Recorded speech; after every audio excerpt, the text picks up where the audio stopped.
Selamat siang dan selamat datang Bapak Ibu yang saya hormati. Di sini di siang hari ini saya mengucapkan terima kasih buat partisipasinya dalam sharing group untuk budaya positif pada kesempatan siang hari ini. Pertama-tama mari kita panjatkan puji syukur kepada Tuhan Yang Maha Esa karena anugerah dan rahmatnya lah kita bisa berkumpul di tempat ini dalam keadaan baik untuk sharing bersama tentang materi budaya positif. Tapi sebelum acara kita mulai, izinkan saya membuka serta mengucapkan terima kasih buat teman-teman yang sudah membantu saya dalam menyiapkan ruangan ini. Itu semua adalah kolaborasi yang begitu luar biasa. Yang sebelum kita mulai, kita akan buka dengan doa dan doa nanti akan dibawakan oleh Ibu Foni. Waktu dan tempat saja. Oke. Kita akan semuanya akan melaksanakan kurikulum merdeka. Jadi kita akan belajar aplikasi di profil pelajar Pancasila itu tentang bergotong royong, kreatif, terus apa lagi tuh, Ibu? Mandiri. Terus bernalar kritis, iya. Kita akan mengarah ke situ. Di sini sebelum masuk ke pelajar Pancasila, kita akan belajar tentang disiplin positif dulu. Disiplin positif itu, kalau kita bicara tentang disiplin itu bicara tentang ketidaknyamanan. Iya toh Bapak Ibu? Iya. Apa itu disiplin? Kalau boleh pakai itu. Boleh pakai ini. Karena ini forumnya sharing, jadi sama menggali sedikit supaya connect di materi.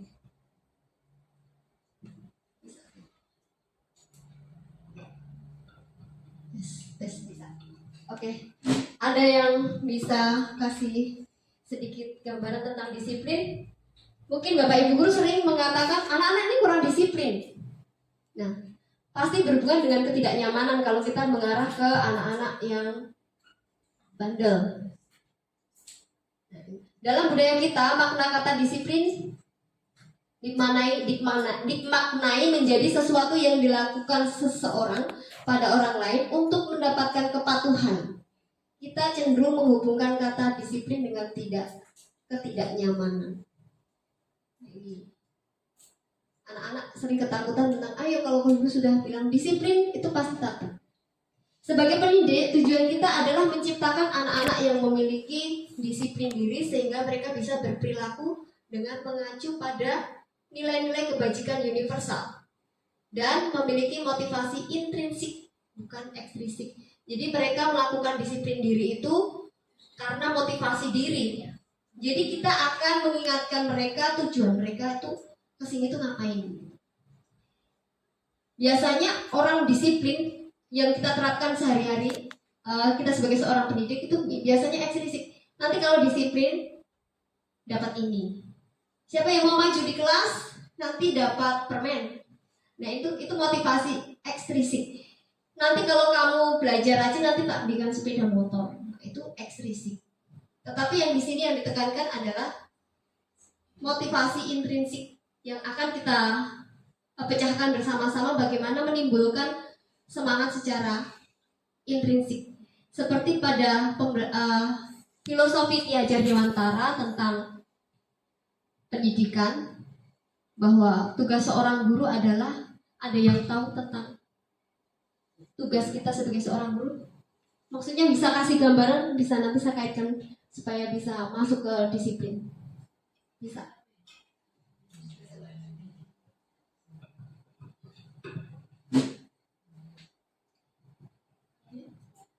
Nggak apa-apa.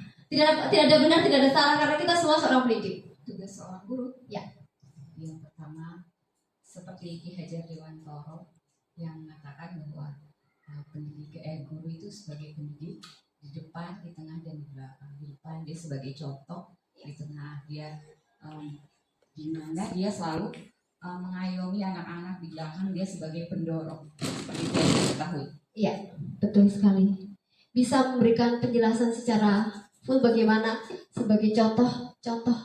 Contohnya bagaimana Ibu? Minta tolong dikasih contoh di depan sebagai contoh. Saya bisa gali sebentar tentang pendapat dan opini teman-teman. Saya ingatkan lagi supaya kita menerapkan ke anak-anak tentang disiplin. Ayo anak disiplin. Begitu supaya nyambung dengan tugas dan tanggung jawab kita. Contohnya kalau di depan sebagai contoh, berarti kita menerapkan misalnya pakaian seragam, berarti guru juga pakaian seragam. Terus kita larang misalnya jangan menggantung baju. Ternyata kita juga harus contohkan bagaimana. Jadi mereka, karena mereka melihat di depan. Kemudian itu di depan sebagai contoh, bisa kita lihat juga di dalam letak meja guru dengan siswa, bahwa siswa itu menghadap semua kepada guru, berarti mereka melihat dan meniru tingkah laku dari guru itu. Itu yang terima kasih. Iya. Sekarang guru sebagai pemberi dorongan atau motivasi, ada yang bisa memberikan gambaran saja.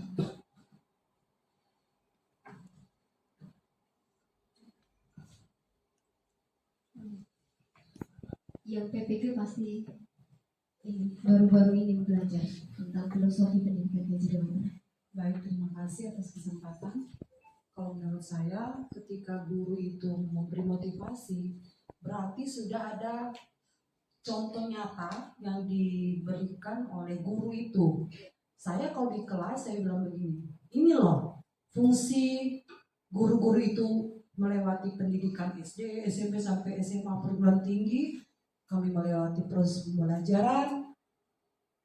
Ini hasilnya kami belajar. Kami bisa jadi seorang guru. Kalau di luar sana ada yang jadi gubernur mungkin, jadi dokter.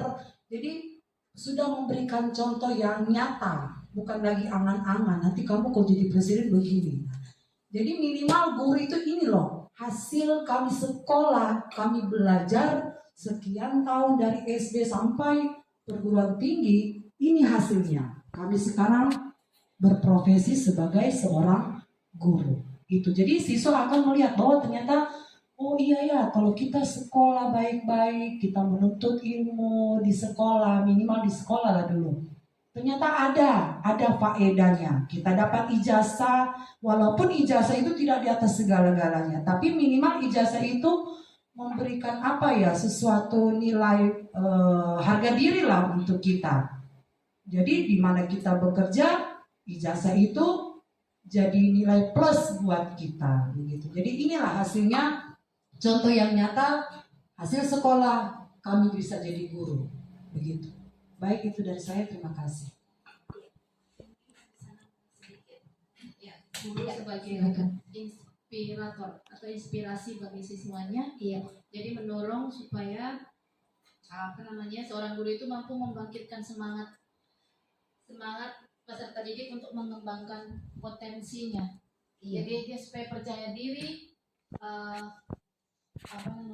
dalam proses pembelajaran. Iya, begitu. Iya, terima kasih Ibu Dewi dan Bu Dwi atas partisipasinya. Ya, menurut filosofi Gajah Dewantara, pendidikan itu adalah menuntun. Kita sebagai guru itu diibaratkan petani dan anak-anak itu diibaratkan sebagai benih.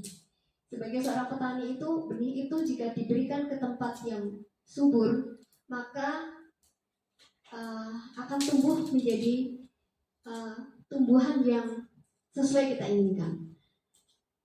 Diibaratkan tempat itu adalah ya, tempat yang nyaman, menyenangkan, dan tempat yang baik untuk pertumbuhan itu. Selain itu kita akan memberikan pupuk juga, merawatnya, mencabut akar-akar, mencabut tumbuh-tumbuhan kecil. Kalau di sini namanya apa? Suket, kalau orang Jawa suket, tapi kalau orang sini namanya rumput. Bahasa Indonesia ya rumput.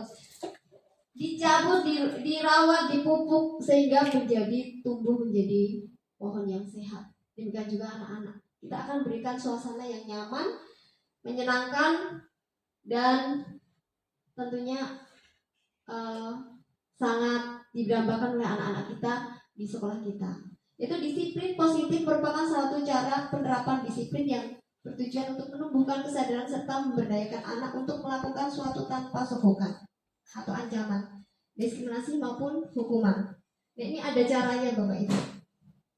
Tentunya dalam siswa melakukan segala sesuatu itu pasti ada alasannya. Ada 5 kebutuhan dasar manusia yang mendasarinya kenapa dia berbuat demikian. Yang pertama itu bertahan hidup. Rasa untuk bertahan hidup. Kedua adalah kasih sayang dan rasa diterima. Pengen diterima juga. Terus kebebasan, penguasaan, serta kesenangan. Ini yang mendasari kebutuhan dasar manusia. Demikian juga anak-anak kita. Pasti kalau di kelas itu pasti ada saja yang bikin pengen rasa diterima di teman-temannya. Terus pengen bebas dengan dia punya kreasi di kelas gitu. Terus penguasaan ada yang juga pengen dihargai sekali sebagai pemerintah, ada juga di kelas.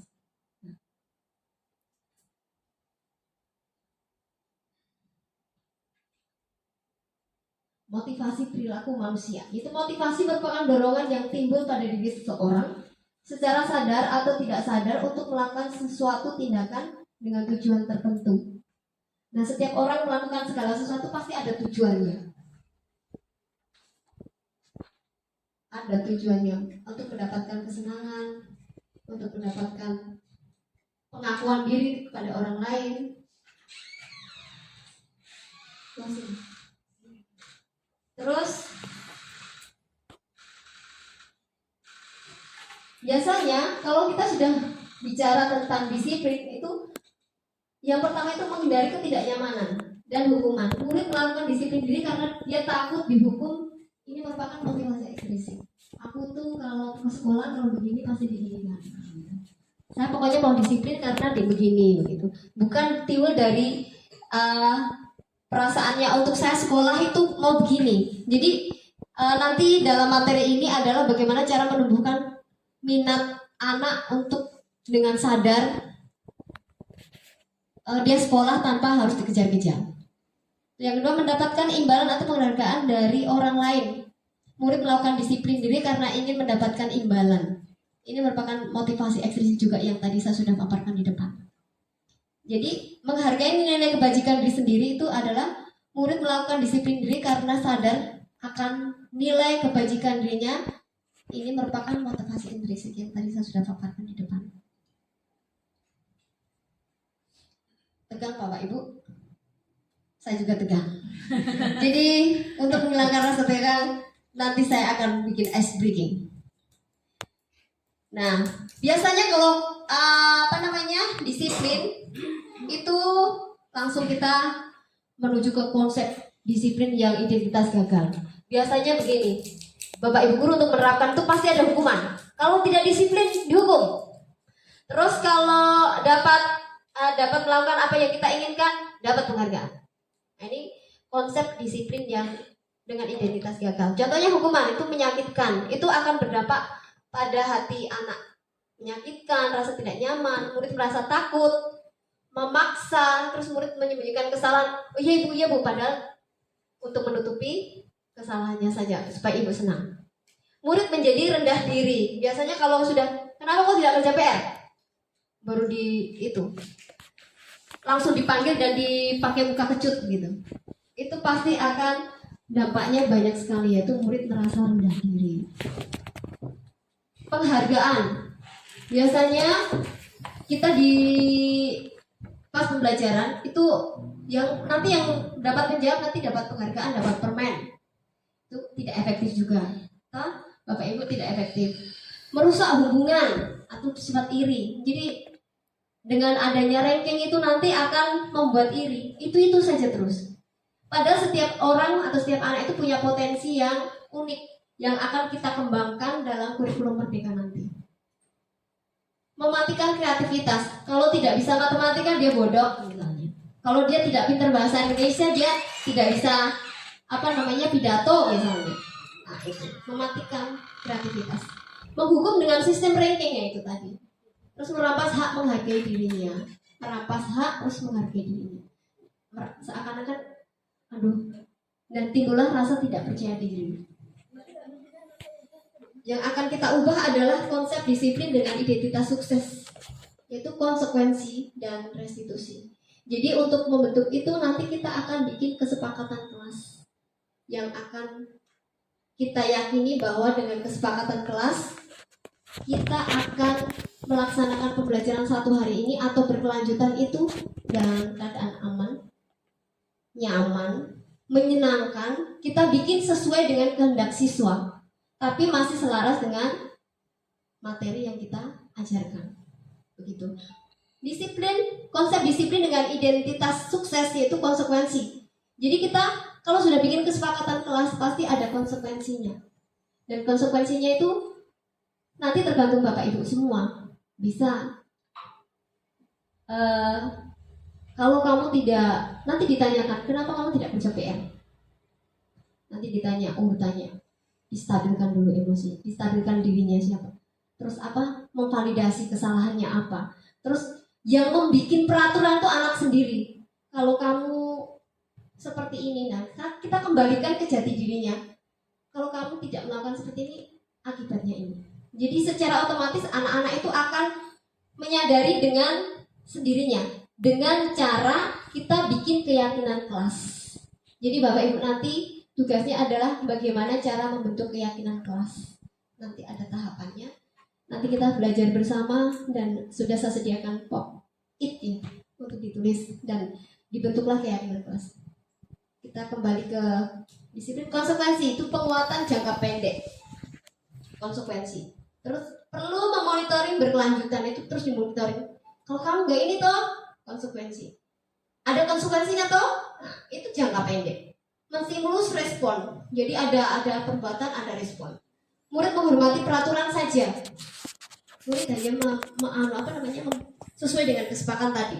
Tapi kalau sudah dibikin dan dibentuk dengan kebajikan-kebajikan universal, nanti akan terbentuklah restitusi. Restitusi nanti ada tahapannya yang dinamakan segitiga. Nomor 5, kehilangan waktu untuk merenungi kesalahan karena sudah ada konsekuensi. Restitusi pasti nanti bisa dipelajari banyak sekali di YouTube. Tapi saya akan kasih gambaran sedikit tentang restitusi. Murid bertanggung jawab untuk perilakunya. Nanti saya akan ada 3 kita akan bahas tentang restitusi. Terus fokus pada pemecahan masalah jangka panjang. Nanti kita fokus pada pemecahan jangka panjang. Jadi kalau ada siswa yang salah di dalam kelas, mungkin ada yang suka kotak-kotak begini, atau mungkin tidak pernah kerja PR, datang terlambat, kita tidak boleh marah, tidak boleh pakai pasang muka senyum. Ini teorinya, tapi prakteknya mungkin sangat sulit ya Bapak Ibu. Tetapi ini ada langkah-langkahnya bagaimana cara mengatasi murid. Murid menghormati dirinya dengan orang lain. Terus teori kontrol, dirinya memegang kontrol. Ini ada teori kontrol yang ada pada diri seseorang. Seseorang mau menerima dan mau menolak itu diri orang sendiri yang tahu. Tanpa kita menyadarkan dia akan tetap saja tidak. Kalau tidak ya tidak, karena dirinya menolak. Tetapi kalau dia mau menerima, nah kita akan berfokus di sini nanti menerima. Jadi dirinya memegang kontrol. 5, murid bersemangat memperbaiki kesalahannya. Nah kalau kita sudah kembalikan dia punya menstabilkan, terus memvalidasi dia punya kesalahan, terus kita gali ke siswa. Kita kembalikan peraturan mula-mula. Kalau ada kesepakatan kelas, kamu melanggar di kesepakatan kelas nomor berapa? Nah, gitu. Kesepakatan kelas ini dibentuk bukan untuk mengganti peraturan sekolah ya Bu, tapi itu terbentuk dari dua sisi yang kesepakatan antara Bapak Ibu dan anak-anak di ruangan, di kelas. Nanti yang pertama misalnya tidak boleh lari-lari. Nanti kita gali anak-anak, tidak boleh lari-lari. Nah, lagi disempurnakan lagi dengan kalimat positif. Dengan lari-lari nanti bisa mengganggu kanan kiri. Buang sampah pada tempatnya, Bu, misalnya. Dengan buang sampah, kita akan lagi menggali mereka dan menggunakan kalimat positif supaya terbentuk kesepakatan kelas dan itu disepakati bersama. Dua contoh itu. Nanti kita akan belajar pembentukan kesepakatan kelas.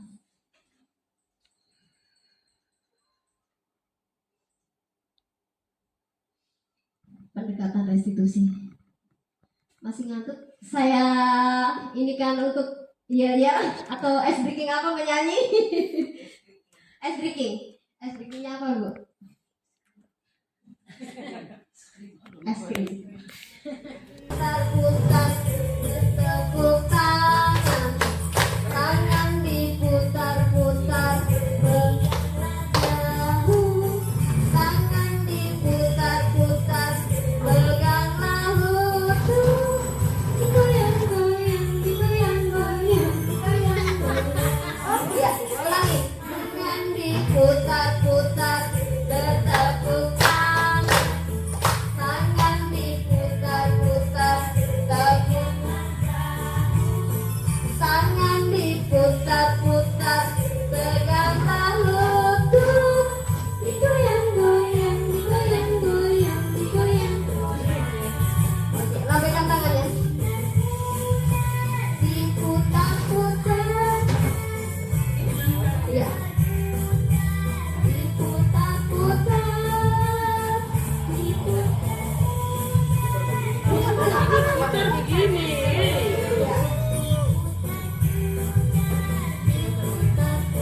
Iya, mulai dari awal.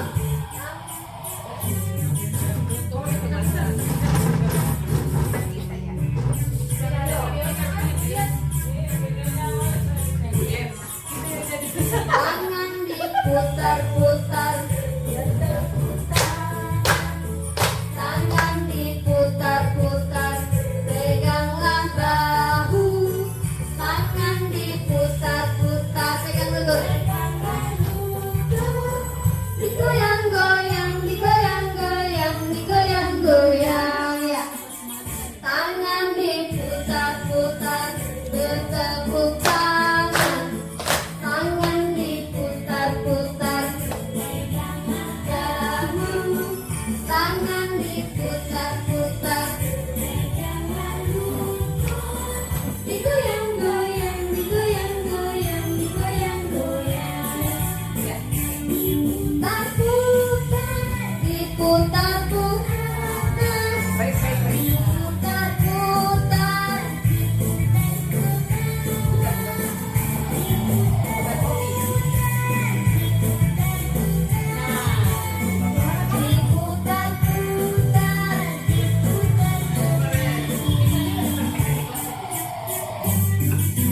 Ya, lambaikan saja. Lambaikan tangan baru supaya tidak tegang.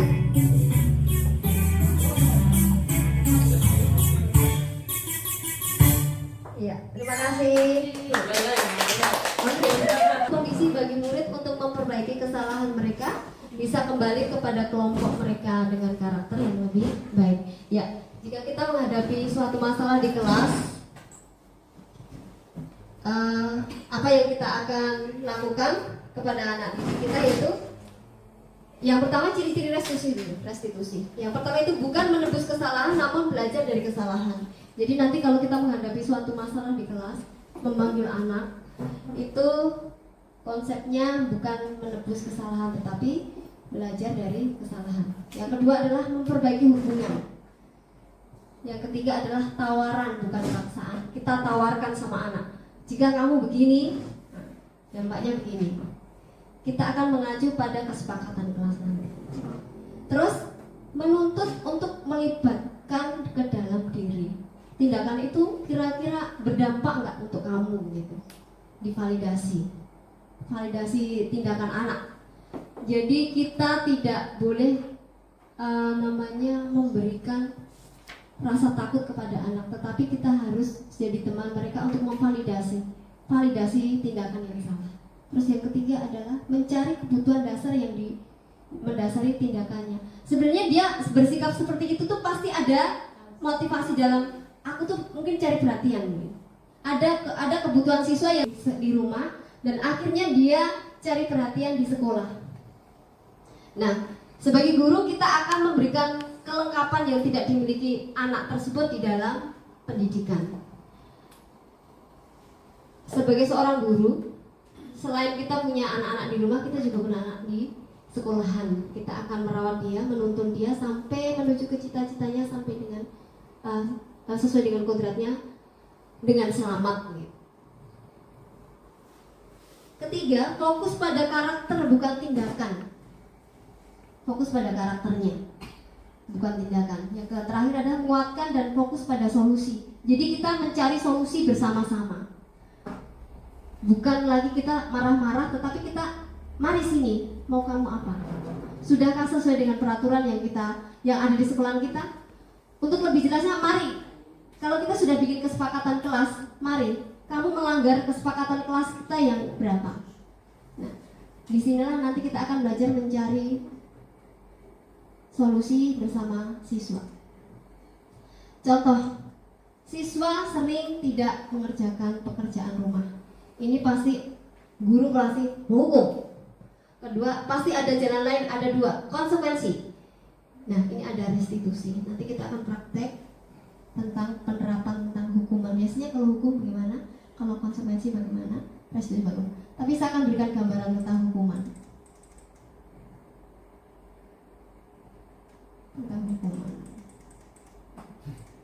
Ya. Hukuman.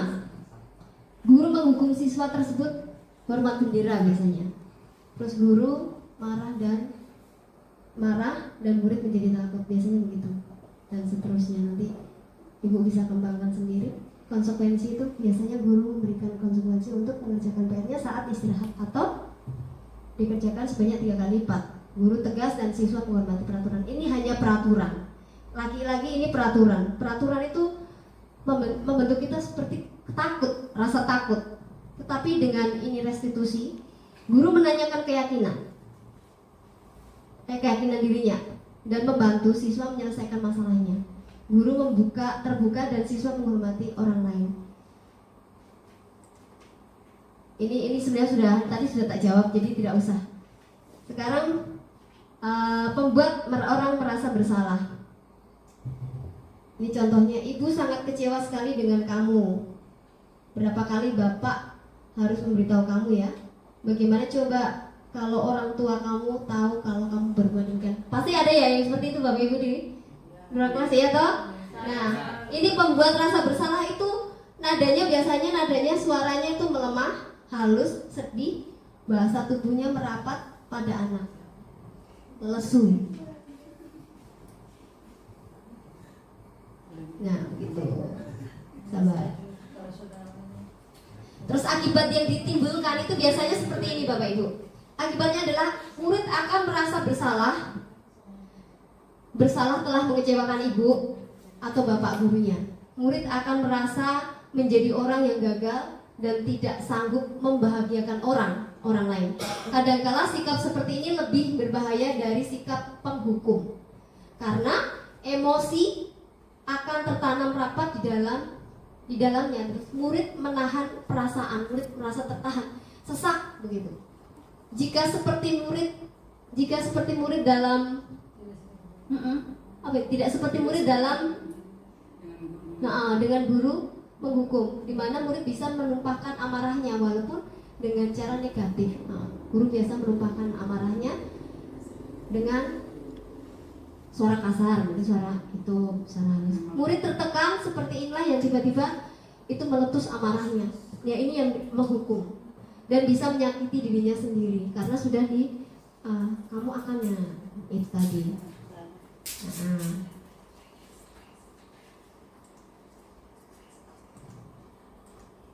Ya. Terus ada yang berposisi sebagai teman Bapak Ibu, ini akan dikembangkan lagi.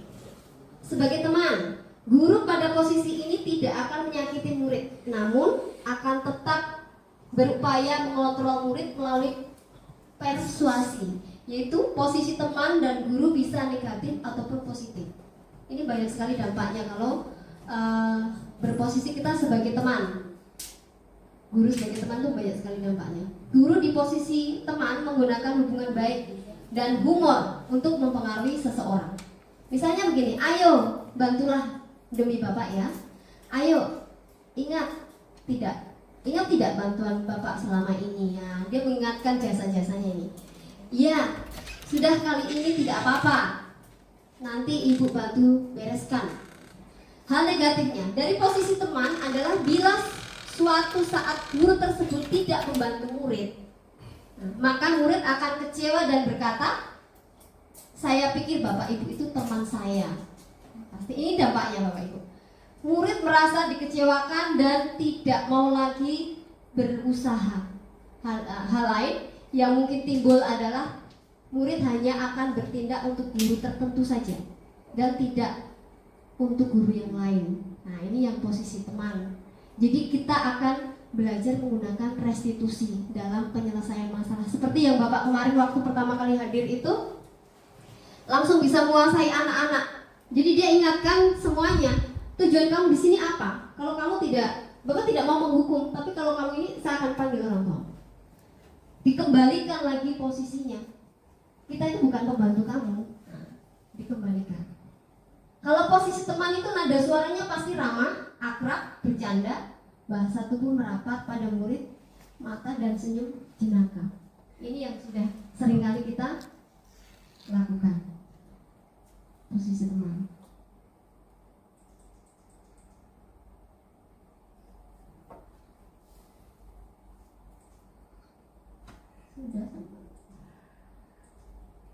Nah, akibat yang ditimbulkan kalau kita menggunakan posisi sebagai teman antara guru dan siswa.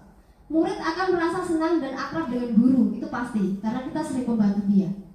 Itu termasuk dampak yang positif. Hanya saja di sisi negatif murid menjadi tergantung pada guru tersebut. Bila ada masalah, dia merasa bisa mengandalkan guru tersebut. Betul, saya pernah menerapkan itu. Bahkan masalah pribadi pun dibawa ke rumah. Sampai di SMA kelas 1 saya kasih kembalikan tujuan utama Ibu memberikan motivasi kamu selama itu seperti ini. Saya kembalikan posisi mereka, posisi yang saya ternyata itu salah juga kalau saya berposisi sebagai teman. Terus dia merasa bisa mengandalkan guru tersebut untuk membantunya. Akibat lain dari posisi teman yaitu hanya akan berbuat sesuatu bila yang menyuruh guru tersebut, dan belum tentu berlaku sama guru yang lain. Aku mau itu saja yang sering bantu saya.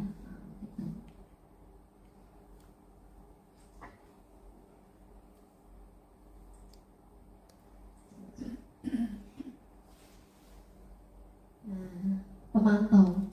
Kita sebagai pemantau. Ini saya juga sering lakukan. Bapak Ibu pasti sering melakukan ini. Monitor atau pemantau. Monitor atau berarti mengawasi kita mengawasi anak-anak.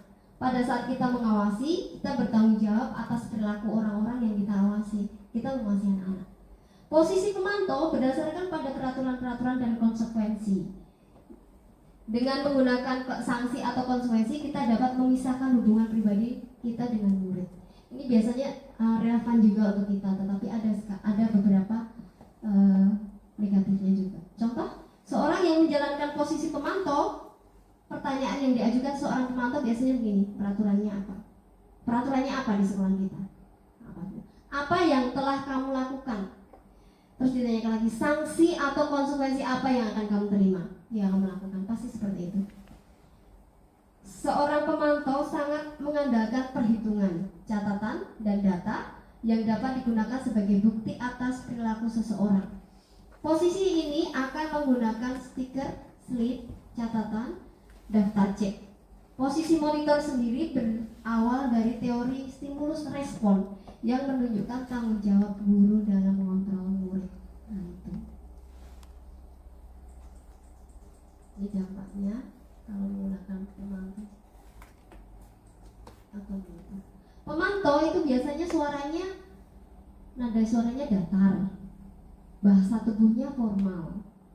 Contoh nih, ini guru. Adi, tahukah kamu jam berapa kita mau mulai pelajaran? Pasti ada yang, kalau ada yang terlambat begitu. Adi menjawab, tahu Pak. Guru, kamu terlambat berapa menit? Terlambat 15 menit toh, biasanya gitu. Apakah kamu sudah mengerti apa yang harus kamu lakukan bila terlambat? Adi menjawab, paham Pak, saya harus tinggal kelas pada jam istirahat nanti dan mengerjakan tugas ketinggalan saya. Guru menjawab, ya, benar. Nanti pada saat jam istirahat kamu harus sudah di kelas untuk menyelesaikan tugas yang tertinggal tadi. Saya tunggu. Bagaimana perasaan murid diperlakukan seperti itu? Akibatnya ini. Tapi saya sering juga menggunakan Bapak Ibu. Tapi nanti kita akan diarahkan ke segitiga restitusi, di mana kita akan mengembalikan jati diri siswa supaya dia tertib dengan sendirinya tanpa kita suruh. Ada beberapa tips dan solusi. Akibatnya itu murid memahami sanksi yang harus dijalankan karena telah melanggar salah satu peraturan sekolah. Terus guru tidak menunjukkan suatu emosi karena sudah sesuai dengan konsekuensinya tadi, mendatar saja. Terus guru tidak menunjukkan emosi yang berlebihan, menjadi marah atau membuat merasa bersalah pada anak. Murid tetap dibuat tidak nyaman, tetapi yaitu dengan harus tinggal di dalam kelas pada waktu istirahat dan mengerjakan tugas. Guru tetap harus memonitor atau memantau murid pada saat mengerjakan tugas.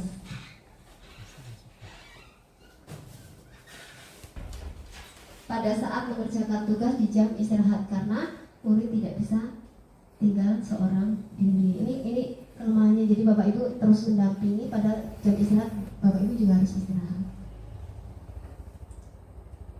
Nah, yang di sini Bapak kemarin memposisikan dirinya sebagai seorang manajer. Posisi manajer adalah posisi mentor, di mana guru berbuat sesuatu bersama dengan murid, mempersilahkan murid mempertanggungjawabkan perilakunya, mendukung murid agar dapat menemukan solusi atas permasalahannya sendiri.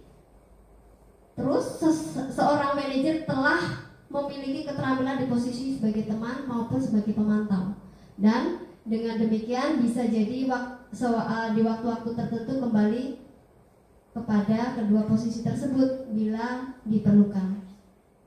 Namun bila kita menginginkan murid-murid kita menjadi manusia yang merdeka, mandiri dan bertanggung jawab, maka kita perlu mengacu pada restitusi. Nah, nanti bagaimana cara langkah-langkahnya menggunakan restitusi? Ada 3 langkah yang akan kita terapkan Bapak Ibu. Restitusi yang dapat menjadikan murid kita menjadi seorang manajer bagi dirinya sendiri. Di manajer, murid diajak untuk menganalisa kebutuhannya maupun kebutuhan orang lain. Di sini penekanannya bukan pada kemampuan membuat konsekuensi, namun dapat berkolaborasi dengan murid bagaimana memperbaiki kesalahan. Demikian langkah-langkahnya untuk restitusi. Ini contohnya atau perlu saya bacakan contohnya dulu supaya lebih jelas. Kita nanti bikin tugasnya. Contohnya adalah contoh manajer akan berkata, apa yang kita yakini. Berarti kita sudah membentuk keyakinan kelas Bapak Ibu. Nanti kita bikin keyakinan kelas. Kembali ke keyakinan kelas kita. Apa yang kamu yakini? Pasti kalau kita panggil anak tersebut, apa yang kamu lakukan? Kenapa kamu tidur? Kenapa kamu tidak mengerjakan PR? Pasti begitu. Apa yang kamu yakini? Apa yang kamu yakini? Apakah kamu meyakininya dengan tidur itu kamu bisa belajar dengan baik? Jika kamu meyakininya, apakah kamu bersedia memperbaikinya? Kalau kau sudah yakin, harus diperbaiki. Jika kamu memperbaiki ini, hal ini menunjukkan apa tentang dirimu. Kamu menunjukkan apa tentang kalau melakukan begini, menunjukkan tentang apa diri kamu itu? Pemalas atau seorang yang rajin? Nah, gitu. Apa rencana kamu untuk memperbaikinya? Jadi kita menggali ke anak tersebut. Kalau sudah divalidasi masalahnya, validasi kesalahannya, kita akan tanya apa rencana kamu untuk memperbaiki ini. Jadi kita gali ke anak tersebut. Bukan kita yang menentukan peranunya, tidak, tapi mereka yang akan menentukan perbaikan. Tugas seorang manajer bukan untuk mengatur perilaku seseorang. Kita membimbing murid untuk dapat mengatur dirinya. Seorang manajer bukan memisahkan murid dari kelompoknya, tetapi mengembalikan murid tersebut ke kelompoknya dengan lebih baik dan kuat. Begitu Bapak Ibu. Begini langkah-langkahnya. Kira-kira ada gambaran tentang restitusi Bapak Ibu untuk penerapan besok? Saya bisa minta opininya? Gambarannya? Tanggapannya?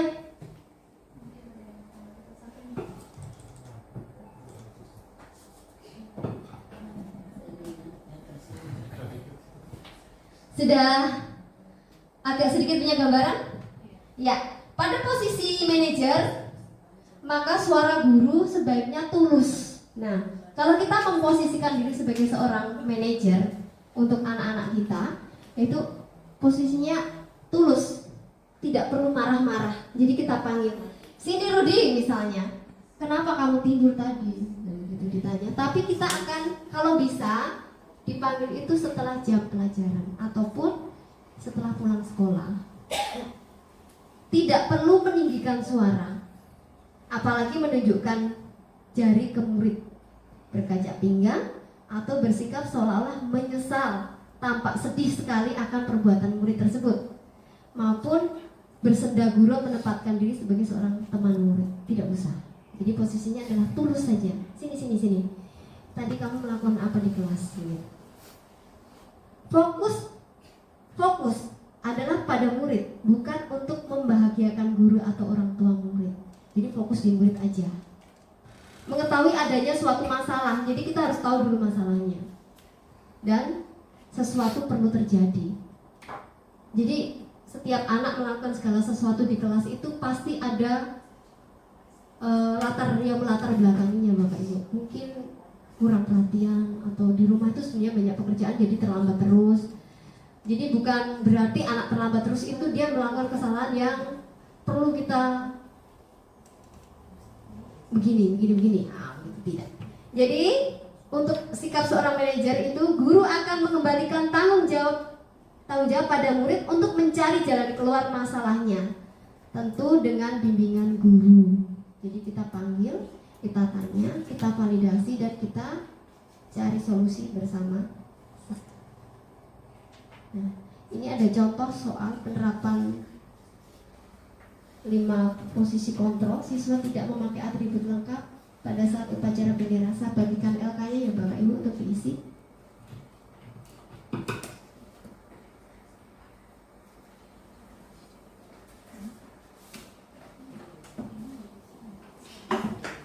Nanti saya ingin menggali bagaimana memfasilitasi.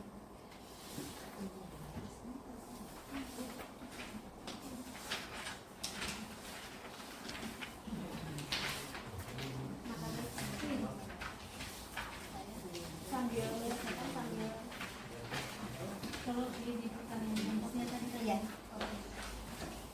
Kita akan ya lagi. Oh lagi. Kalau penghukum bagaimana? Sudah. Membuat rasa bersalah bagaimana teman-teman?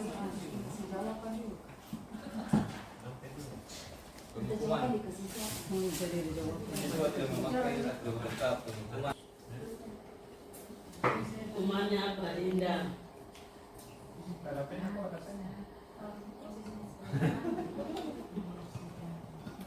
Saya ganti mantoy dari kementerian tadi sama di sana.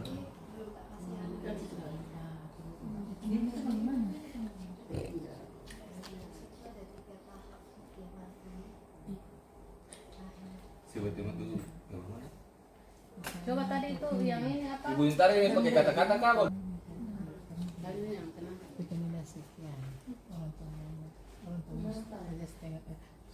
mencabut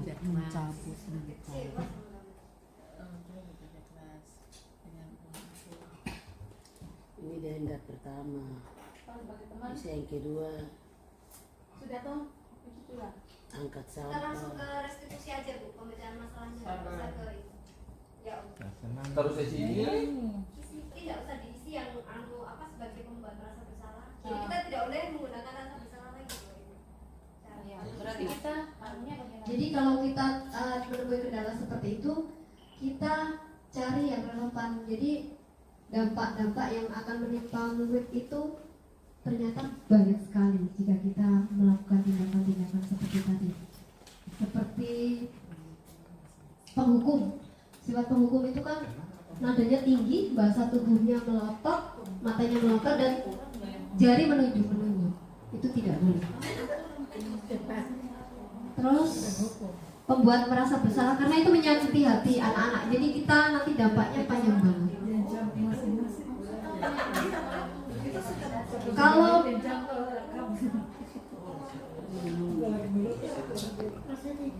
Kalau pembuat rasa bersalah itu kan adanya suaranya melemah, halus, sedih, bahasa tubuh merapat pada anak. Itu juga mempunyai dampak yang sangat panjang, dampak yang sangat menyakitkan untuk siswa. Jadi kita tidak dianjurkan untuk menggunakan itu. Tapi kadang kalau itu sebenarnya Tetap untuk posisi teman itu juga akan tergantungan kepada kita. Di sini saya boleh pakai sistem teman, karena aku bahaya. Kalau teman itu nanti dampaknya juga kalau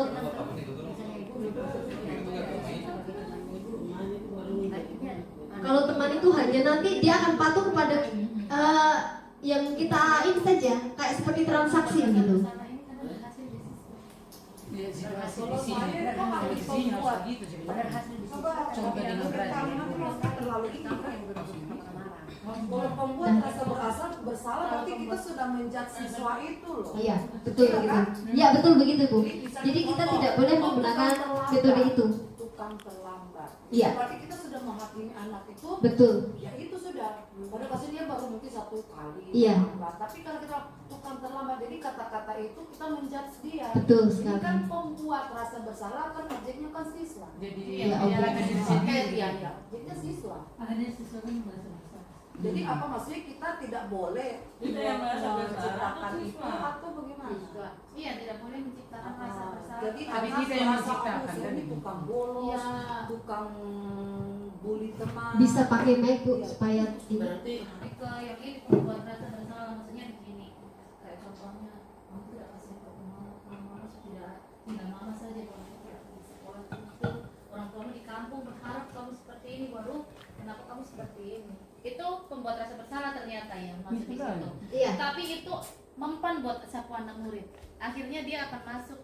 Oh iya.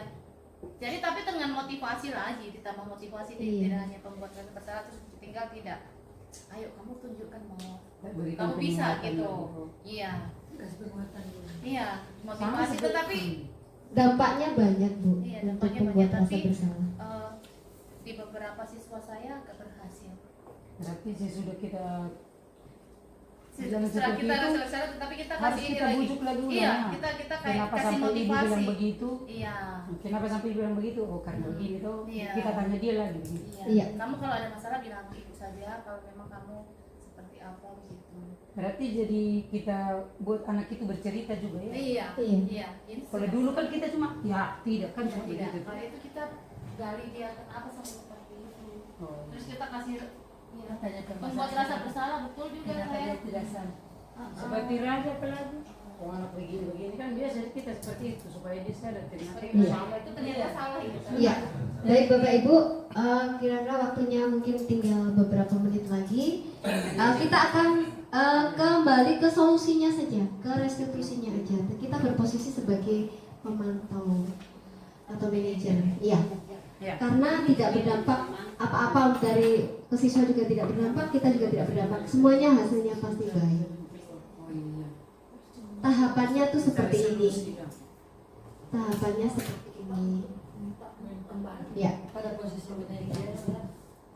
Tahapannya adalah ini. Kita menggunakan segitiga restitusi, yaitu yang pertama adalah menstabilkan identitas. Posisi kontrolnya. Oke, bujuk lagi kembali. Posisi kontrolnya.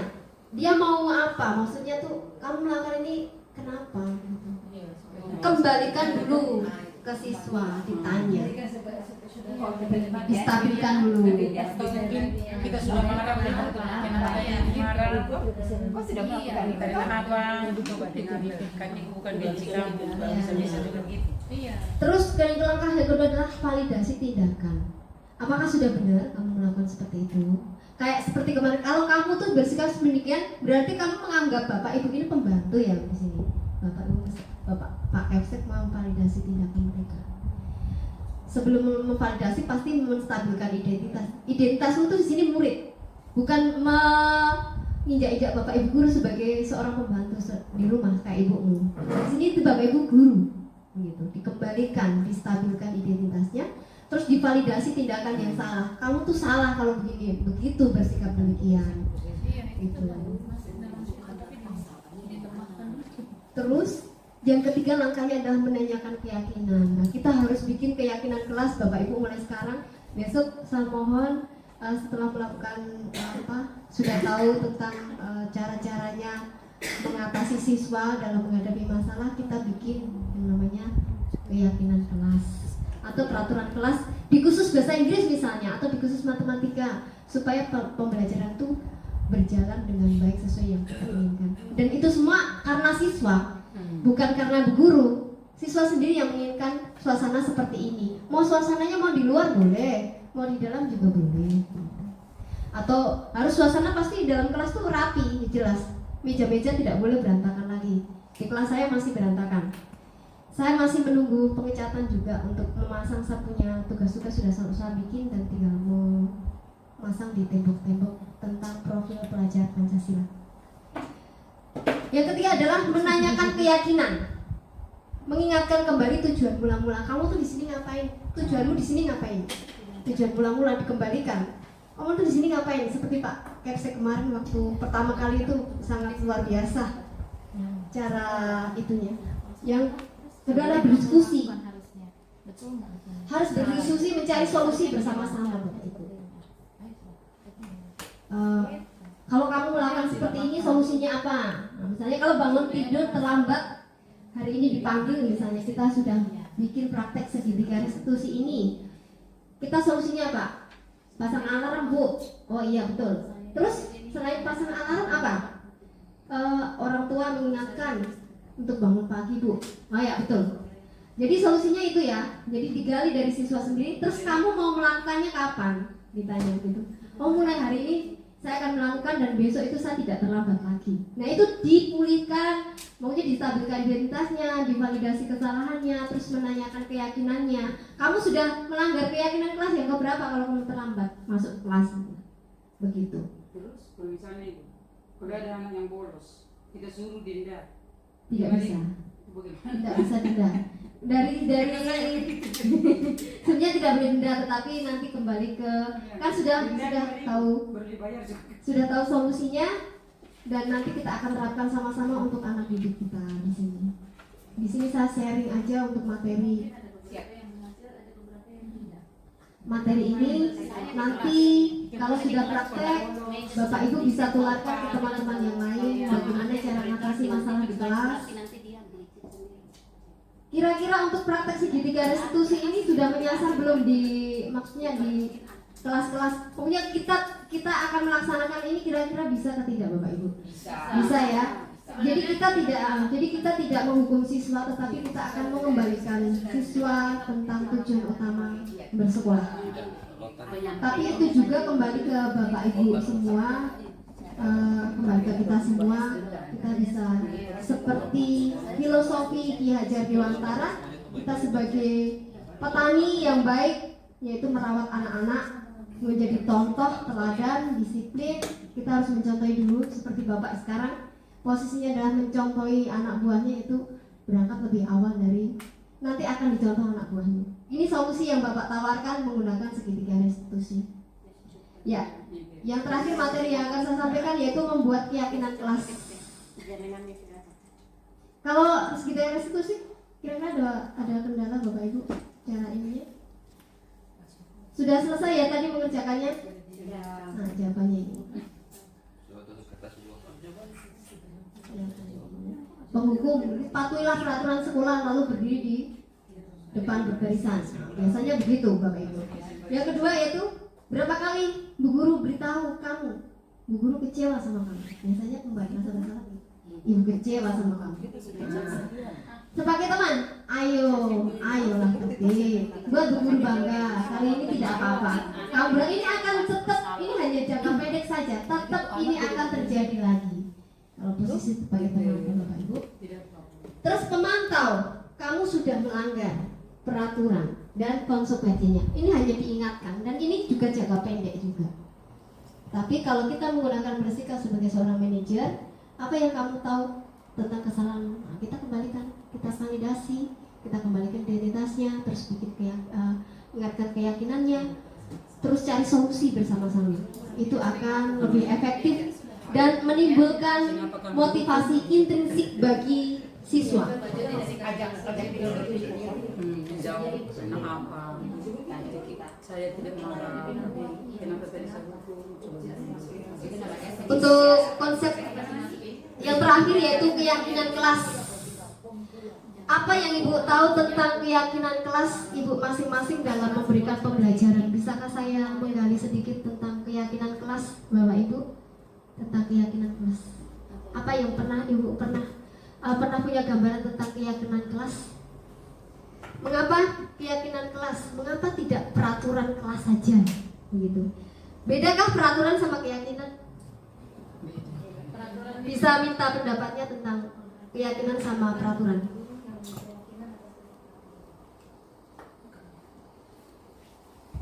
Peraturan apa? Kalau menurut saya Ibu, kalau keyakinan kelas itu berarti yang sudah disepakati itu jika dilanggar berarti ada hukumannya.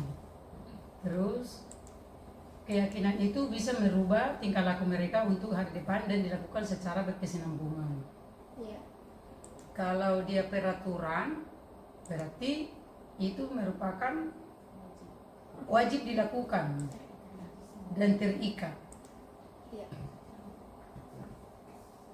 Dan tidak ada solusi untuk berikutnya, hanya berlaku pada saat itu atau terbatas. Peraturan yang sudah ditentukan mungkin tertulis atau berapa begitu. Ada pendapat lain tentang keyakinan? Kalau saya kasih contoh, kalau saya pakai helm, itu kira-kira nilai kebajikannya apa, Bapak Ibu? Kalau saya pakai helm, nilai kebajikannya apa? Melindungi kepala kalau kita maksudnya jatuh supaya katanya Ibu Dep bisa Baiknya kasihkan ke Ibu Dwi. Saya pasti akan aman. aman. Iya. Kalau saya menaati peraturan kelas pasti akan nyaman. Aman. Berarti kalau saya pakai helm pasti yakin aku tuh pasti selamat. Pasti begitu ya. Itu nilai kebajikannya pasti selamat. Kalau saya bikin bikin keyakinan kelas, saya yakin pembelajaran saya tercapai. Begitu ya? Betul. Jadi apa perbedaan keyakinan dan peraturan? Kalau keyakinan itu dua arah. Jadi dua arah. Tapi kalau peraturan itu pasti menuju pada visi dan misi sekolah yang sudah ditatipkan itu. Tapi kalau keyakinan kelas itu dua arah antara siswa dan guru. Nah, ada nilai-nilai kebajikan yang terkandung di dalamnya. Kira-kira saya mau menggali sedikit tentang keyakinan supaya Bapak Ibu sedikit punya gambaran untuk membentuk keyakinan kelas. Ada yang mau memberikan tanggapan? Ini tidak ada benar atau tidak ada salah karena Bapak Ibu guru itu semua hebat-hebat. Jadi bisa semua mendefinisikan. Ya, bisa contoh, bisa tanggapan, bisa untuk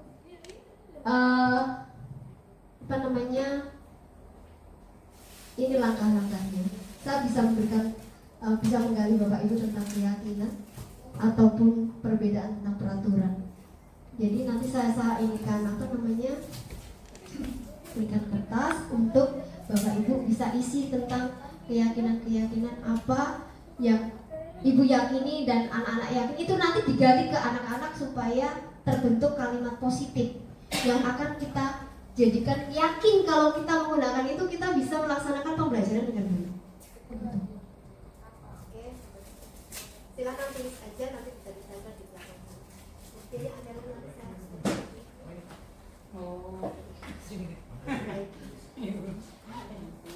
mari kembali aja. Boleh hijau, boleh. Ya, ini yang terakhir, materi terakhir tentang keyakinan kelas, bagaimana kita mengatasi permasalahan yang ada di kelas kita. Silakan Bapak Ibu. Saya yakin kalau Misalnya saya memposisikan sekarang adalah saya seorang guru dan Bapak Ibu, mohon maaf, murid. Misalnya, apa yang terjadi dalam kelas kalau kita tidak taat peraturan? Apa yang terjadi? Apa saja sih kendalanya? Nah, saya gali, silakan Bapak Ibu tulis. Nanti larangan-larangan apa? Misalnya kalau tidak boleh lari-lari Bu, misalnya. Tidak boleh buang sampah sembarangan Bu. Nah, tulis. Begitu. Hanya 3 langkah saja untuk membentuk suatu keyakinan kelas supaya kita dalam pembelajaran itu tercapai, dan kita walaupun kita tinggalkan anak-anak dengan tugas tidak akan lari dari kelas. Itu yang akan kita tumbuhkan motivasi intrinsik. Begitu Bapak Ibu. Di sini ada wifi kan? Gelas. Ada itu tapi tidak tahu. Minimal ada pulsa data lah. Sudah, ya, bisa minta ininya? Selesai. Selesai. Atau bisa dibaca langsung? Pintar.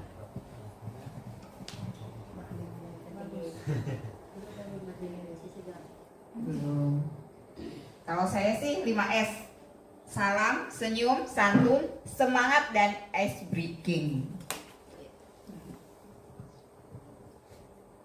Baik, terima kasih. Kalau saya, Pakai ini bisa nempel. sebelum pelajaran dimulai, 2 orang ambil buku dari perpustakaan. Biar juga guru tidak ada masuk di kelas, mereka sudah belajar materi yang sudah saya tinggalkan minggu yang lalu. Begitu, terima kasih. Kalau sudah bisa ditempel. Pak Armando bisa minta tolong tempelkan. Aman.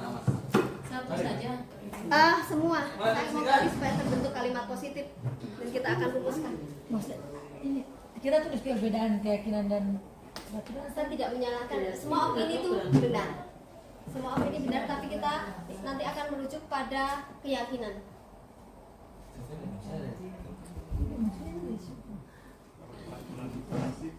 Murid tidak boleh lari-lari Bu. Ini kan digali dari siswa misalnya. Murid tidak boleh lari-lari Bu. Tulis. Terus 2. Contoh lagi. Dalam kelas. Tidak boleh bermain sendiri misalnya. Kalau saya bermain pasti mengganggu teman yang lain. Berarti tidak boleh bermain. Misalnya begitu. Terus kita akan gali lagi menjadi berubah kalimat positif. Misalnya suasananya dirubah jadi tenang. Dari berisik begini jadi tenang.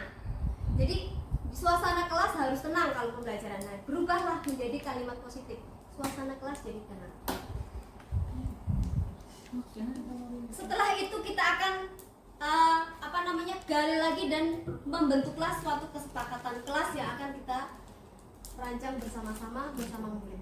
Dan itu kita akan taati kalau anak itu melakukan misalnya tidak boleh tidur di dalam kelas ya seperti tadi, atau tidak boleh makan di dalam kelas pas pelajaran. Itu digali siswa sendiri tuh. Nanti siswa itu menulis bagaimana sih supaya kita lancar pembelajaran hari ini dalam waktu 2 jam ibu bisa menerangkan dan tercapai, ataupun saya meninggalkan tugas tapi materi tercapai dan tidak keluar karena adanya suatu peraturan atau suatu keyakinan kelas tadi.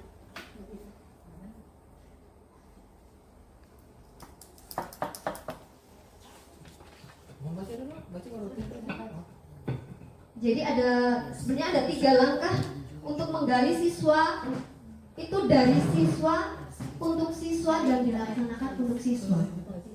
Pertama itu anak-anak disuruh beropini, digali dulu. Bagaimana sih kalau ibu masuk kok suasananya nggak sesuai dengan kemauan ibu ya? Apa yang harus kamu lakukan? Bisa besok bapak ibu bisa menggunakan topik seperti ini untuk menggali siswa supaya menarik. Habis itu bapak ibu membacakan satu-satu keinginan siswa dalam kelas ini, tempel dulu. Habis itu ibu setelah membaca satu-satu, oh ada yang bu, kalau kita lagi belajar itu anak-anak saya tidak mau diganggu misalnya, saya nggak mau diganggu. Terus dia mondar-mandir ke WC bu, jadi bikin peraturan supaya anak-anak kalau ke WC itu dikasih waktu berapa menit. Tidak boleh lebih dari 5 menit misalnya karena WC-nya dekat misalnya.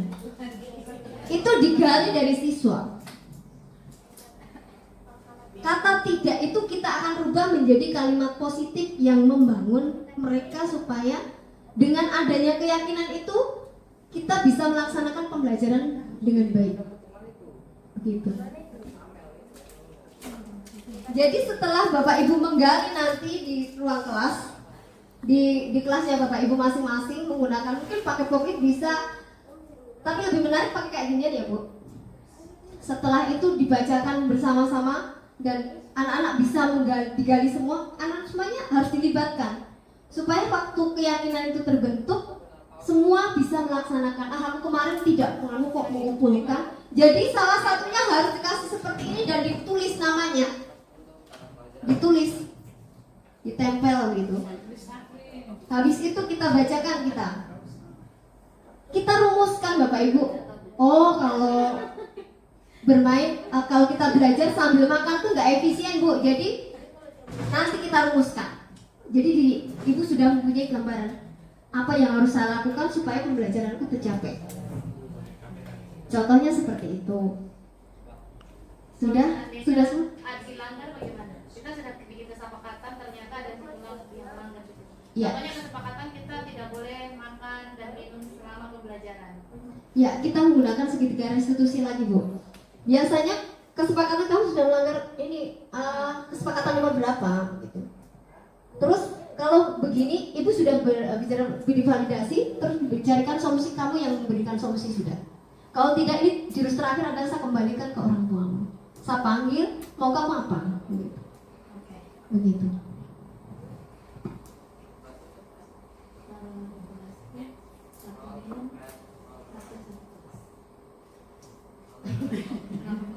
Bang, Saya dulu. Dulu saya berbagi pengalaman Bapak Ibu waktu saya SMA dulu pernah juga seperti ini. Saya 3 orang itu makan di dalam kelas, padahal sudah ada kesepakatan kelas. Jadi ada ketahuan saya pas pelajaran kimia ini baru ditanya, kamu kenapa kok makan pas pelajaran?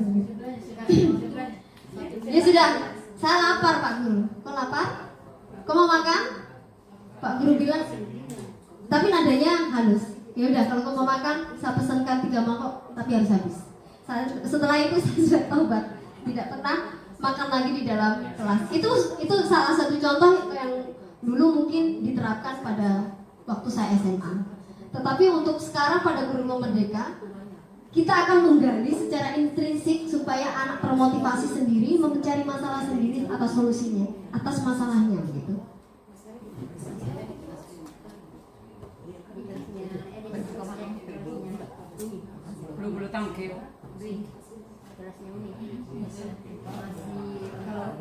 Mengapa kita memiliki peraturan tentang penggunaan masker dan cuci tangan setiap saat?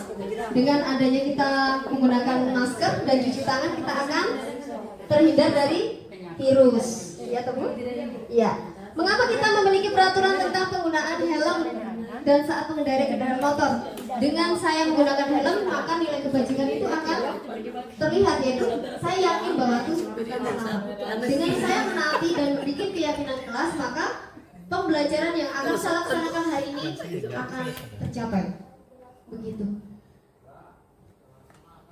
Yes. Pak, saya minta sampel bisa dibacakan 1 atau 2 saja Pak Armando.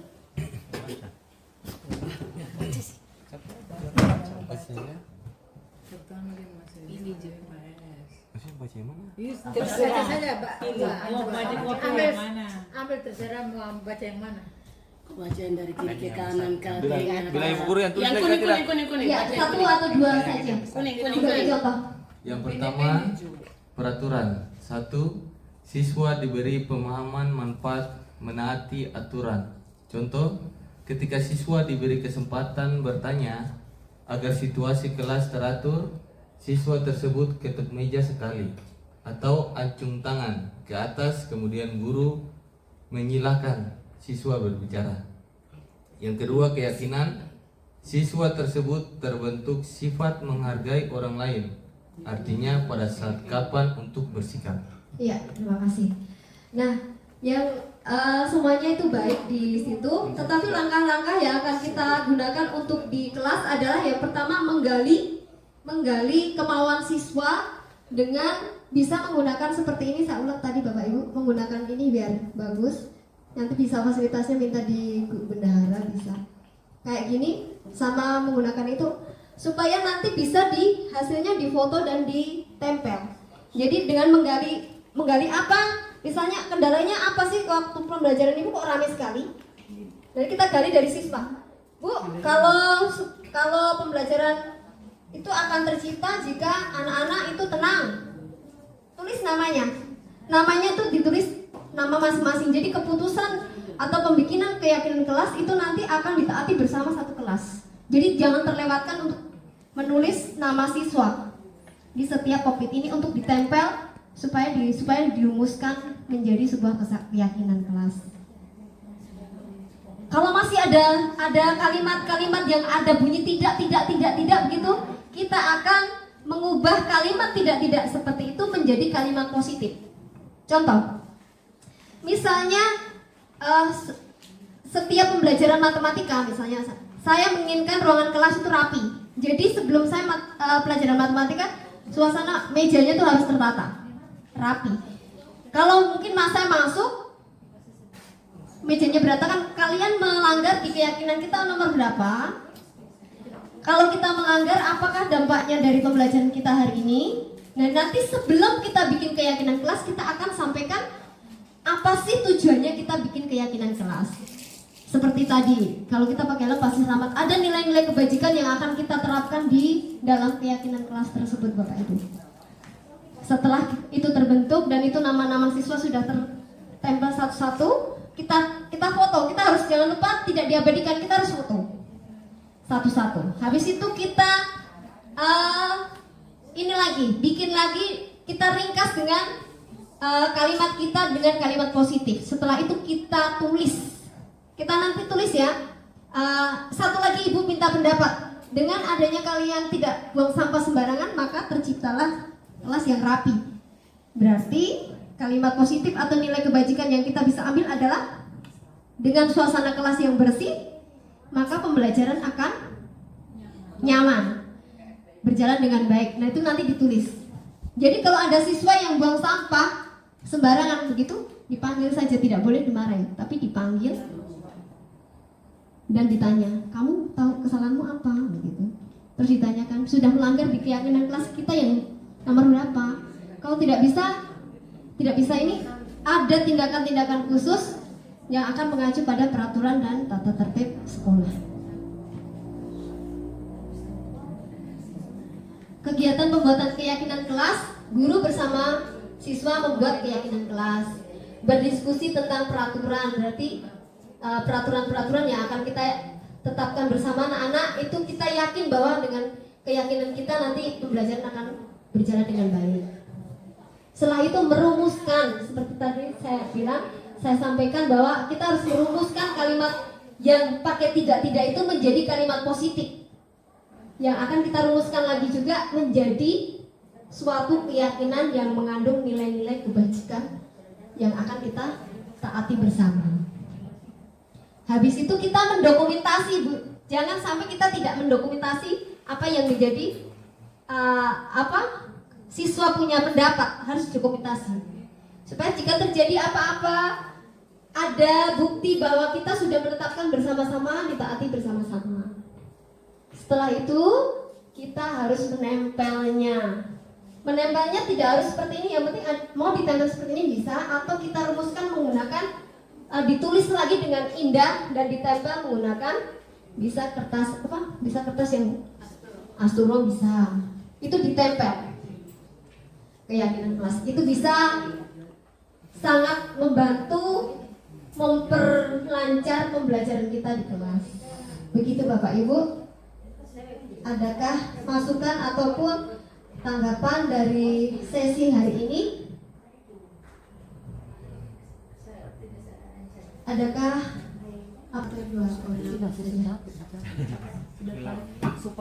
dengan adanya refleksi ini Siap, Ibu. Dengan adanya refleksi ini, apa materi ini bagaimana? Beasiswa mewakili OSIS.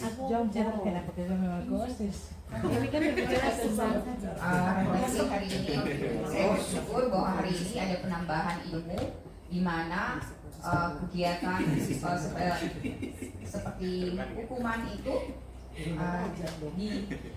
diubah dengan tiga restitusi di mana kita harus menanyakan posisi kontrol, terus validasinya yang salah, terus menanyakan keyakinan dengan keyakinan kelas seperti yang Ibu Yuntari paparkan, bisa menambah pengetahuan kita bahwa sebagai pada saat proses pembelajaran hukuman dengan kata tidak kita ganti dengan budaya yang kalimat positif, itu sebagai refleksi untuk menambah ilmu pengetahuannya kita terus ke depannya. Seperti itu saja. Jum, terima kasih. Ada lagi yang mau bikin dengan adanya sesi ini atau saya imbaskan dari guru penggerak tentang materi budaya positif, apa yang bisa Bapak Ibu kasih tanggapan? Saya minta refleksinya satu atau dua orang Bapak Ibu. Terima kasih. Ya, sebenarnya saya senang sekali mengikuti kegiatan ini karena ternyata selama ini kalau kita menghukum anak, ternyata yang saya anggap benar selama ini ternyata bukan salah sih, tapi kurang tepat. Jadi melalui kegiatan ini saya jadi tahu bagaimana cara memberikan penanganan terhadap siswa saya di kelas maupun maksudnya di sekolah. Begitu. Terima kasih. Masih ada Bapak Ibu? Ya. Masih ada Bapak Ibu? Saya sangat senang kalau ada refleksi dari Bapak Ibu, jadi saya jadi semangat dan saya bisa mengerjakan LMS saya dengan baik dan bisa mengimbaskan ke teman-teman bagaimana mencari solusi jika terjadi kendala dalam kelas dan praktik baik apa yang harus kita lakukan setelah mendengar atau memaparkan seperti ini. Kita bisa tahu langkah-langkah apa yang akan kita ambil jika terjadi masalah di kelas dan bagaimana solusinya yang akan kita berikan kepada anak-anak kita supaya anak-anak kita mendapatkan suatu tempat yang membahagiakan. Jadi rumah kedua dari rumahnya yang asli. Jadi kita sebagai guru atau petani memberikan tempat yang tepat, tanah yang subur, ruangan kelas yang nyaman, ruangan kelas yang menyenangkan supaya anak-anak sekolah, anak-anak mau sekolah itu senang, rindu sekali ketemu Bapak Ibu dengan metode-metode yang inovatif, kreatif dan menyenangkan. Terima kasih, demikian materi yang saya sampaikan. Semoga sesi hari ini bermanfaat bagi kita semua. Dan terima kasih Bapak Ibu telah meluangkan waktu buat saya untuk mendengarkan dan sharing di tempat ini.